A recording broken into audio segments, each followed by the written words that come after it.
రతన్ టాటా భరత జాతి ముద్దుబిడ్డ అని ఏపీ సీఎం చంద్రబాబు కొనియాడారు. Ratan Tata innovation hub CM Chandrababu, మంత్రి లోకేష్ ప్రారంభించారు. అనంతరం చంద్రబాబు ప్రసంగించారు. దేశానికి ఏదైనా చేయాలని రతన్ టాటా తపించేవారు. సమాజ సేవకు ఆయన జీవితాంతం కృషి చేశారు. ప్రతి ఒక్కరూ డబ్బు సంపాదించాలనే చూశారు. ఆయన మాత్రం సంపాదించిన డబ్బును సమాజానికి తిరిగిచ్చేవారు. రతన్ టాటా ఆలోచనలు సజీవంగా ఉండాలని ఇన్నోవేషన్ హబ్ ప్రారంభిస్తున్నాం. ప్రతి కుటుంబం నుంచి ఎంటర్‌ప్రెన్యూర్ రావాలనేది నా నినాదం. గతంలో ప్రతి ఇంటి నుంచి ఒక ఐటీ ఉద్యోగి ఉండాలని కృషి చేశాను.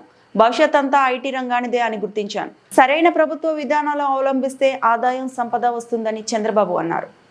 If he is an industrialist, only industrialist will go there. Then I thought we have to pay respects and also we have to honor what he has done for this great nation. That is the spirit all the way I went to Mumbai. And Government of India also, Amit Shah ji has come. Both Government of India and Government of Andhra Pradesh believes very strongly, if you create wealth creation, then only we can eradicate poverty. Otherwise, it will be a vicious circle. In the journey, I thought how to use this brand. I am also having my own this thing. He was a great man. I know him very well. I worked with him, all new innovative ideas. And also if you see him, the simplicity.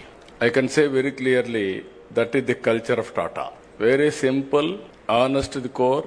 Always I used to say, even with honest way, you can start a company, you can create an empire. That is how Ratan Tata has done. Without any doubt, today I am proud of him. He is a son of this great country.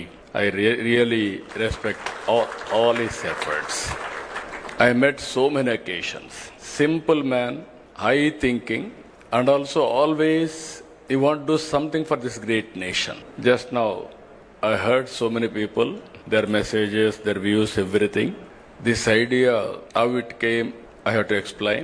Recently, Ratan Tata ji was expired. He passed away. Generally, any small politician will die, all leaders will go. Great contributors for this nation, if he is an industrialist, only industrialist will go there. Then I thought we have to pay respects and also we have to honor what he has done for this great nation. That is the spirit all the way I went to Mumbai. And Government of India also, Amit Shah ji has come. Both Government of India and Government of Andhra Pradesh believes very strongly, if you create wealth creation, then only we can eradicate poverty.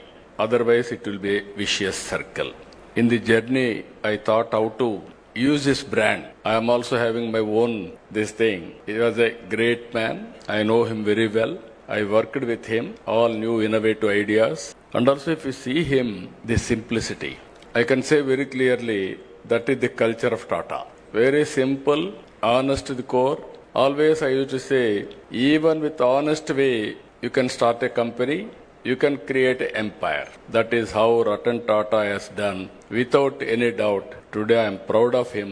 He is a son of this great country. I really respect all his efforts. I met so many occasions.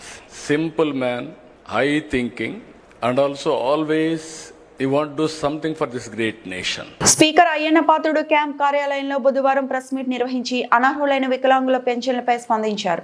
అర్హత లేకపోయినా ఇప్పటి వరకు వికలాంగుల పెన్షన్లు పొందిన వారితో పాటు వారికి సర్టిఫికెట్లు జారీ చేసిన వైద్యులపై కూడా అవసరమైన చర్యలు తీసుకోవాలని స్పీకర్ పేర్కొన్నారు. విలేకరుల సమావేశంలో మాట్లాడుతూ ఆయన తెలిపారు, రాష్ట్ర వ్యాప్తంగా ఇప్పటి వరకు 1,00,000 మంది వరకు అనర్హులైన వికలాంగులు గుర్తించబడ్డారని చెప్పారు. ఈ అంశంపై 2 నెలల క్రితం సీఎం నారా చంద్రబాబు నాయుడికి తాను లేఖ రాసినట్లు వివరించారు.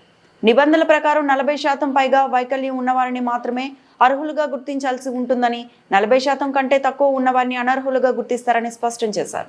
అనకాపల్లి జిల్లాలో మొత్తం 4,148 మంది వికలాంగుల్లో 40% కంటే తక్కువ వైకల్యం ఉన్నవారిని గుర్తించారని, అందులో 120 మందిని ఆరోగ్య పింఛన్లకు ఎంపిక చేసినట్లు తెలిపారు. అలాగే 679 మందిని వృద్ధాప్య పింఛన్లలోకి మార్చగా 3,349 మంది అనర్హులైన వికలాంగుల పింఛన్లు రద్దు చేసినట్లు వెల్లడించారు. వీరిలో అర్హత ఉన్న అనర్హులుగా ఉన్నవారు తాజాగా వైద్యుల ధృవపత్రం తీసుకుని తిరిగి దరఖాస్తు చేసుకునే వెసులుబాటు కల్పించామని చెప్పారు. రద్దయిన పింఛన్లపై ప్రభుత్వం నెలకు 2.94 కోట్లు, ఏటా 35.28 కోట్లు ఖర్చు చేస్తుందని తెలిపారు.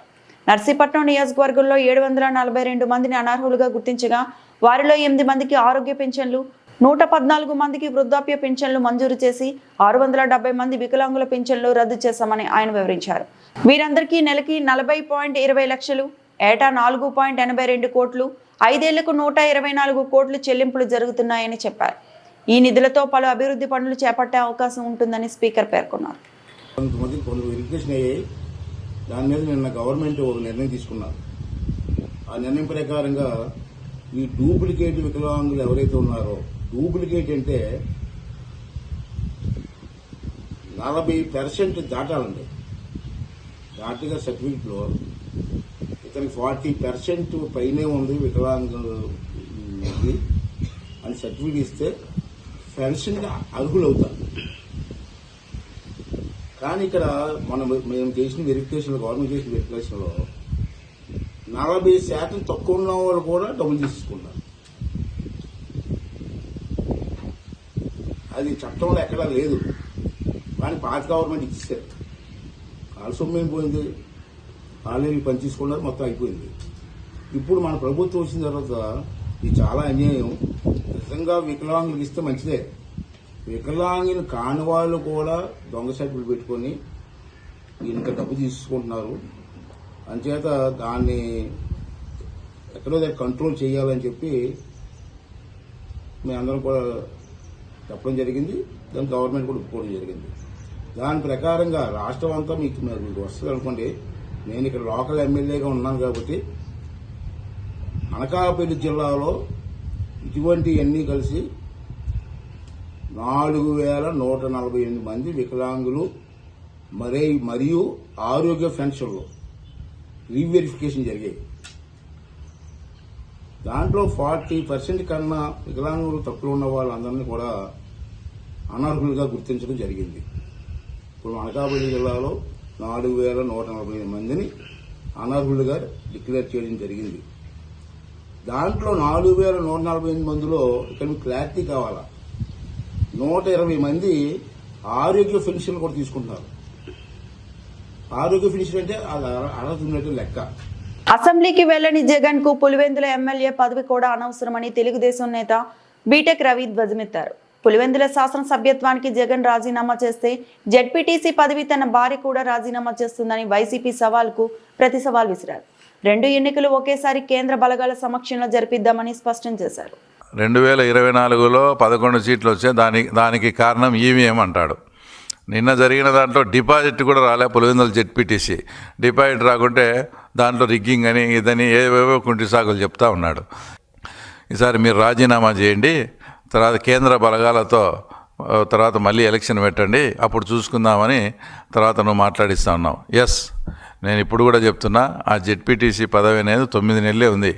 కానీ మేము ఎందుకు పోటీ చేయాల్సి వచ్చిందంటే పులివెందుల్లో ప్రజాస్వామ్యబద్ధంగా ఎన్నిక జరిగితే జగన్మోహన్ రెడ్డి పరిస్థితి ఇది అని రాష్ట్ర ప్రజలకు తెలియజేయాలనే ఉద్దేశంతోనే మేము ఎలక్షన్ ఫేస్ చేయడం జరిగింది. మేము అనుకున్నట్లు అంటే ప్రజలు కూడా అదే అనుకున్నారు. మేము అనుకున్నట్టు ప్రజాస్వామ్యబద్ధంగా జరిగితే జగన్ పరిస్థితి తేట తెల్లమైంది. దానికోసమే మేము ఎలక్షన్ జరిపినాం. కానీ ఈ పదవి అనేది మాకంత ముఖ్యం కాదు. ఎస్, ఇప్పుడు మీరు చెప్పినట్లే మేము మా భార్యతో మేము రాజీనామా చేయిస్తాం. తర్వాత మిమ్మల్ని కూడా ఒకటే సవాల్ అడుగుతున్నా నేను. ఏదైతే పులివెందుల ప్రజలు నిన్ను ఎమ్మెల్యేగా గెలిపిస్తే ఇంతవరకు అసెంబ్లీకి రాలే, పులివెందుల సమస్యలు ఏమీ పట్టించుకోలే. అట్టేటప్పుడు నీకు ఎమ్మెల్యే పదవి కూడా నువ్వు అనర్హత. ఆ ఎమ్మెల్యే పదవి కూడా నువ్వు అర్హుడు కాదు. నీకు నిజంగా ఇప్పుడు నిన్న పులివెందులు జరిగిన ఎలక్షన్ ప్రజాస్వామ్యబద్ధంగా జరగలేదు అని నువ్వు నిజంగా ఫీల్ అయ్యి ఏదన్నా ఉంటే. భారీ వర్షాల నేపథ్యంలో శ్రీశైలం జలాశయం నుంచి నాగార్జున సాగర్ కు వరద పోటెత్తుతోంది. ఈ సీజన్లో సాగర్ కు 4.10 లక్షల క్యూసెక్ల ఇన్ఫ్లో రావడం ఇదే తొలిసారి. దీంతో అధికారులు 26 గేట్లను 10 అడుగుల మేర పైకి ఎత్తి దిగువకు నీటిని విడుదల చేయడం కూడా ఇదే మొదటిసారి. గడిచిన 3 రోజుల నుంచి వరద ప్రవాహం పెరగడంతో నాగార్జున సాగర్ నీటి మట్టం అంతకంతకు పెరుగుతోంది. సాగర్ జలాశయం పూర్తి స్థాయి నీటి మట్టం 590 అడుగులు కాగా ప్రస్తుతం నీటి మట్టం 584.80 అడుగులుగా నమోదైంది. నీటి నిల్వ సామర్థ్యం 312 టీఎంసీలు కాగా ప్రస్తుతం 294 టీఎంసీలుగా ఉంది.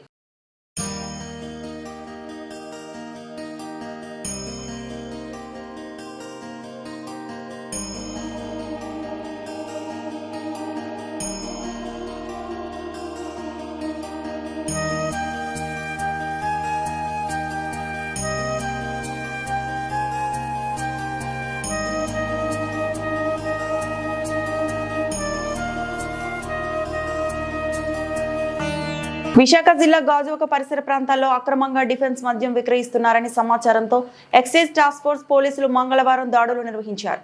పెదగంట్యాడ కూడల వద్ద వాహనాలను తనిఖీ చేస్తుండగా నరసింహారెడ్డి అనే వ్యక్తి నుంచి 15 డిఫెన్స్ మద్యం సీసాలను స్వాధీనం చేసుకున్నారు. పోలీసుల విచారణలో నరసింహారెడ్డి గాజువాక బీసీ రోడ్డులో వెంకటేశ్వర ఫర్నిచర్ దుకాణం యజమాని జీలకర్ర సుబ్బారావు నుంచి మద్యం కొనుగోలు చేసినట్లు తెలిపాడు. దీంతో పోలీసులు ఆ ఫర్నిచర్ దుకాణంలో సోదాలు చేయగా మొత్తం 108 మద్యం బాటలు లభ్యమయ్యాయి. ఈ మద్యం ఎక్కడి నుంచి వస్తుందని సుబ్బారావును ప్రశ్నించారు. నేవల్ అధికారులు ఫర్నిచర్ కొనుగోలు చేసి అందుకు బదులుగా మద్యం సీసాలు ఇస్తారని సుబ్బారావు చెప్పాడు. ఈ కేసులో నరసింహారెడ్డి, జీలకర్ర సుబ్బారావును పోలీసులు అదుపులోకి తీసుకుని గాజువాక ఎక్సైజ్ పోలీస్ స్టేషన్కు అప్పగించారు. ఈ కేసుపై పూర్తి దర్యాప్తు జరుగుతోందని ఎక్సైజ్ సూపరింటెండెంట్ ఆర్ ప్రసాద్ తెలిపారు.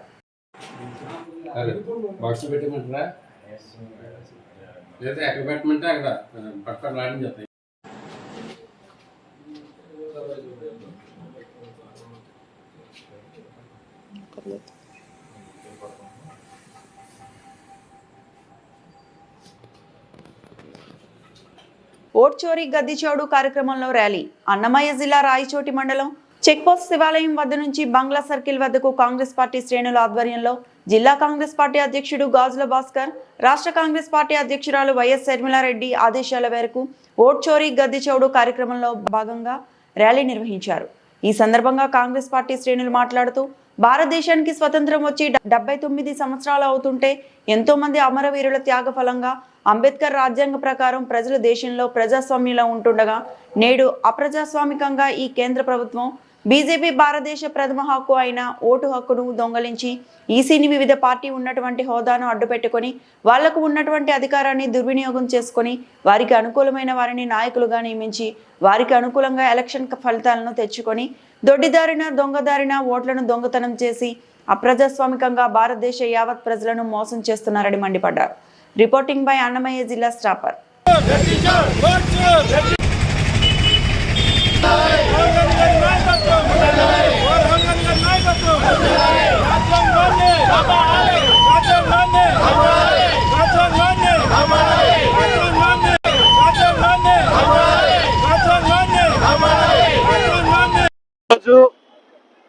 రాయచోటి అన్నమయ్య జిల్లా కాంగ్రెస్ పార్టీ వేదికగా మేమందరం కూడా క్యాండిల్ ర్యాలీని నిర్వహించడం జరుగుతుంది.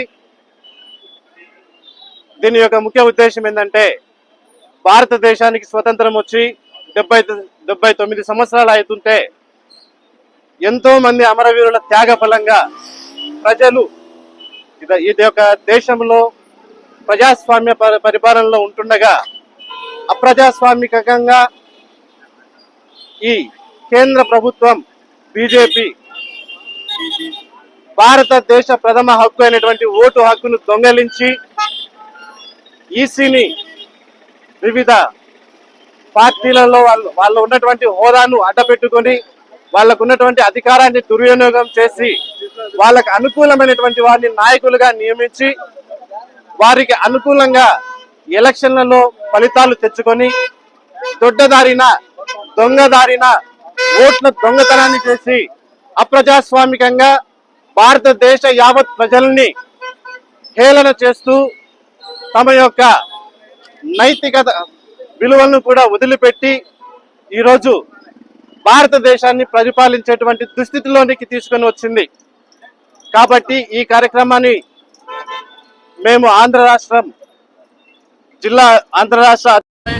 గారి ఆదేశానుసారం అన్నమయ్య జిల్లా గాజుల భాస్కర్ జిల్లా అధ్యక్షుడైనటువంటి ఆదేశానుసారం మేమందరం కూడా ఇస్తున్న అన్నమయ్య జిల్లాలో ఉన్నటువంటి వివిధ ప్రాంతాల నుంచి రాయచూటి పట్టణానికి సంబంధించినటువంటి కార్యక్రమాలు వచ్చి మేము నిరసన వ్యక్తం చేస్తున్నాం.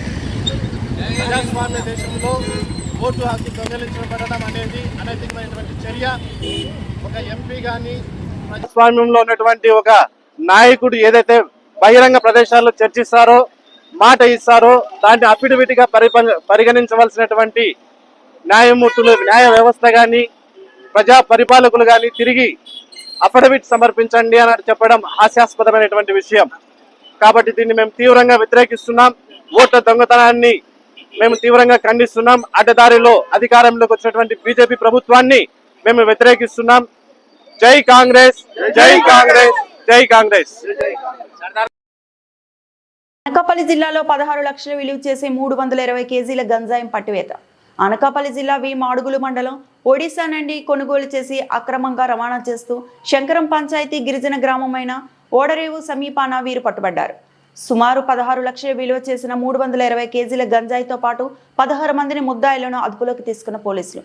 మరో 3 పరారైన నిందితులు గుర్తించి పోలీసులు గాలింపు.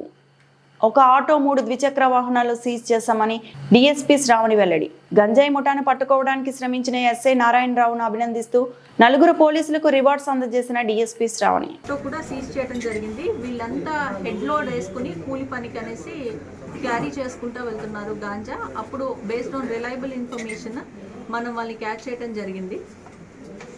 దీనికి సంబంధించి అందరికీ మేము చెప్పేది ఏంటి అంటే, even though we're not getting involved in ganja పర్చేస్లో కానీ లేకపోతే కన్జ్యూమ్షన్లో కానీ లేకపోయినా హెడ్ లోడ్స్తో పట్టుకెళ్ళిన ట్రావెలింగ్ ట్రాన్స్పోర్టేషన్ దేంట్లో ఇన్వాల్వ్ అయినా కూడా ఎన్డీపీఎస్ లా ప్రకారం చాలా కఠినంగా శిక్షించడం అయితే జరుగుతుంది.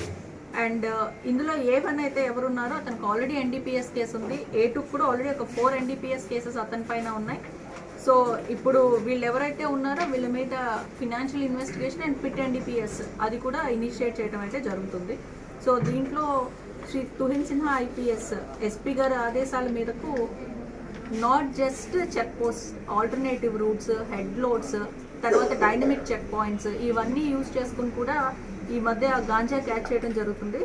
సో ఈ ఇష్యూ ఏదైతే ఉందో ఈ 320 కేజెస్ గాంజాలో SI V Madugula and he staff and CI K Kotapadu has done very good work. And వాళ్ళని SP sir and Anakapalli sub division నుంచి అప్రిషియేషన్ ఇవ్వడం జరుగుతుంది. నర్సీపట్నం రూరల్ పోలీస్ స్టేషన్ 54 లక్షల విలువ చేసే భారీగా గంజాయి పట్టివేత. ఒక కారు, 2 బైకులు, 3 సెల్ ఫోన్లు, 216 కేజీల గంజాయి స్వాధీనం. 4 ముద్దాయిలు పరారు. 3 అరెస్టు చేసి రిమాండ్కు పంపిన పోలీసులు. అనకాపల్లి జిల్లా నర్సీపట్నం రూరల్ పోలీస్ స్టేషన్ పరిధిలో మంగళవారం 216 కేజీల గంజాయిని పట్టుకున్నారు. ఈ సందర్భంగా Narsipatnam sub division DSP Srinivasarao విలేకరుల సమావేశం నిర్వహించారు.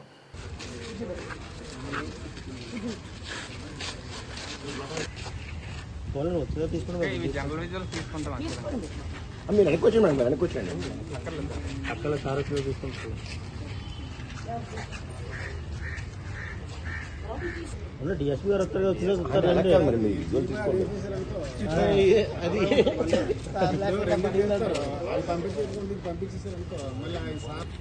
వచ్చా మళ్ళీ చూద్దాం. అంటే వాస్తవాలు చెప్పనా కొమ్మిరా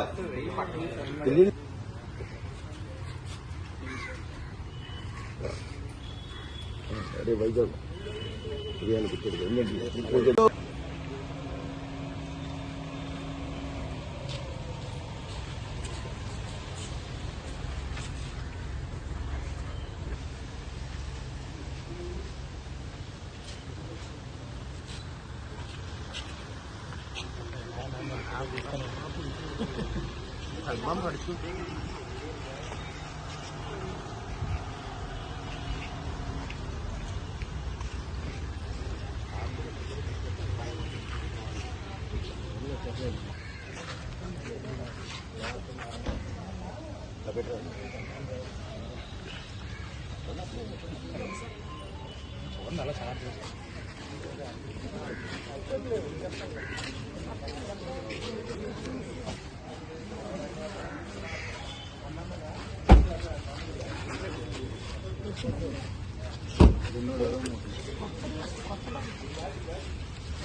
ఈ రోజున అనకాపల్లి జిల్లా Narsipatnam sub division, Narsipatnam rural circle, Golugonda police station లిమిట్స్లోని ఒక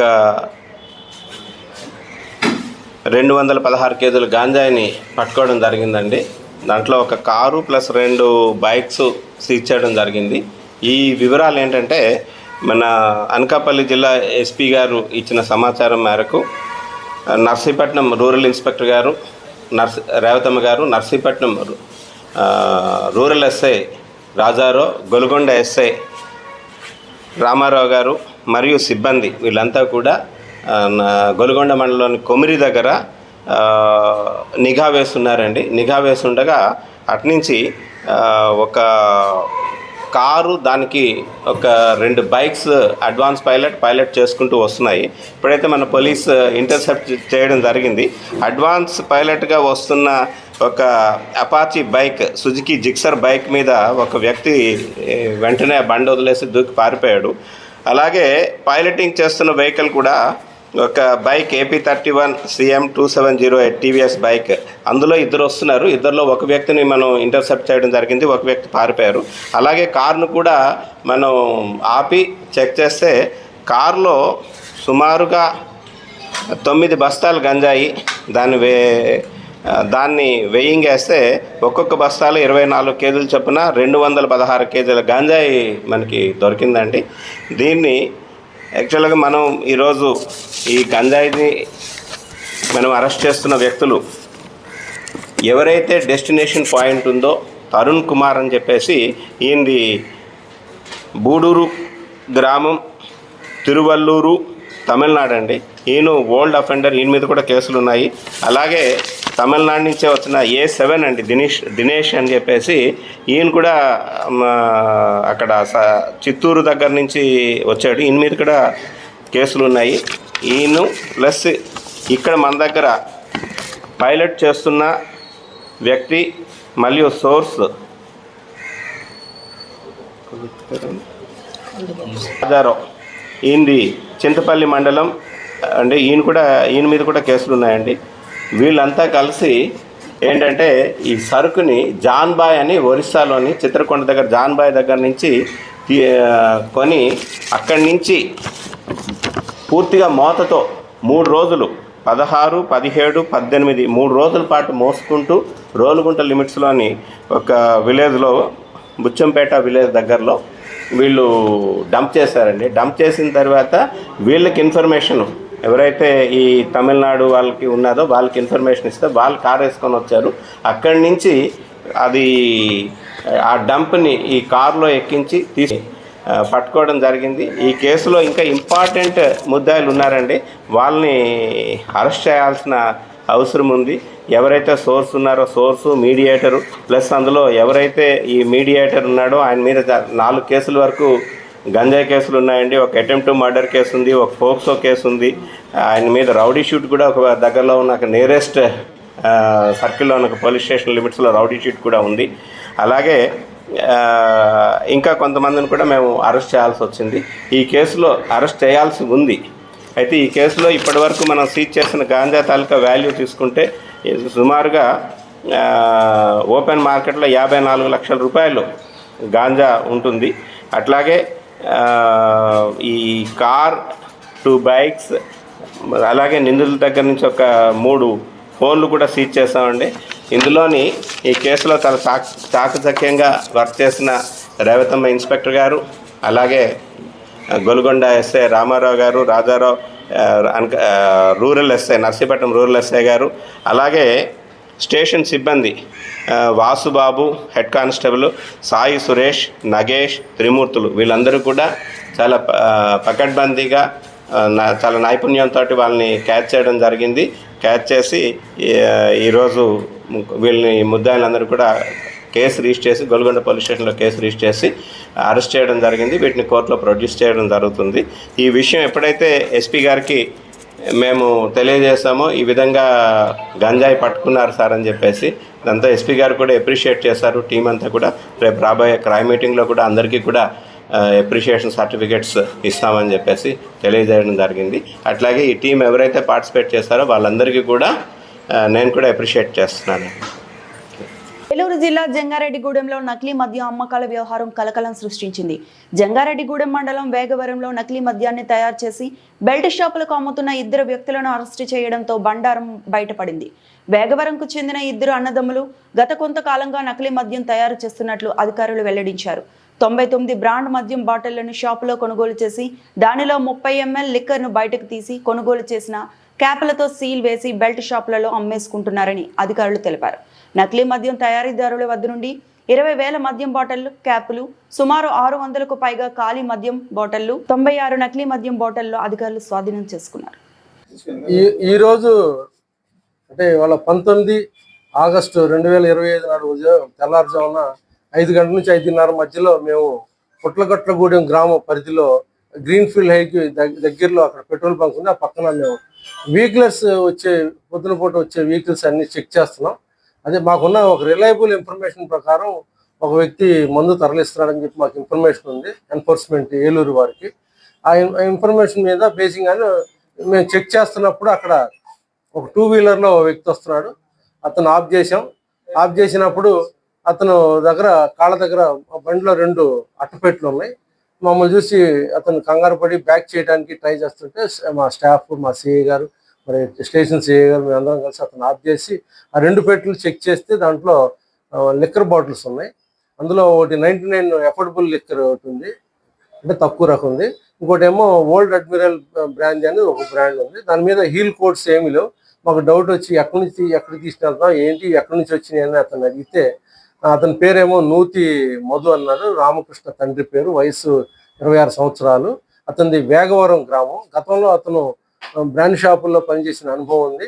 ఇతను ఏంటంటే ఈ బాటిల్స్ని ఇక చుట్టుపక్కల గ్రామాల్లో అనధికార మద్యం దుకాణాలు నిర్వహించే వాళ్ళకి లేకపోతే మద్యం అమ్మే వాళ్ళకి ఈ లిక్కర్ని సరఫరా చేస్తానని చెప్పి అన్నాడు. ఈ లిక్కర్ ఎక్కడ కొనుగోలు చేసామంటే సరైన సమాధానం చెప్పలేదు. కానీ అతన్ని మళ్ళీ రెట్టించి అడిగితే అతను ఏమన్నా అంటే లేదండి, నేను చీప్ ఎఫోర్డబుల్ లిక్కర్ 99 లిక్కర్ బాటిల్సే కొని చుట్టుపక్కల జంగారెడ్డి కూడా చుట్టుపక్కల గ్రామాల్లో కొనుగోలు చేసి. ఈ వార్తలు ఇంతటితో సమాప్తం.